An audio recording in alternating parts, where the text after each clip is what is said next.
විපතක් තමයි මේක.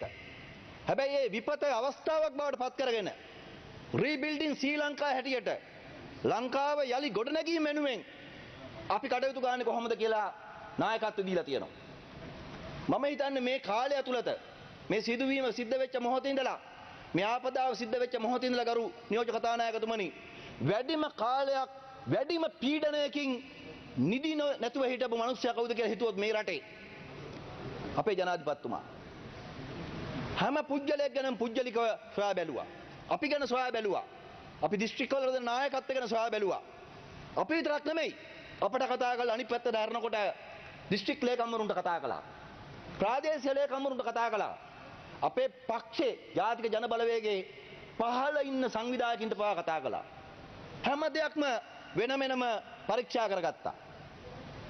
ඒක ඒ සුවිශේෂත්වය අපි අගයන්නේ නැත්තම් ඇත්තටම අපි මිනිස්සු නෙමෙයි.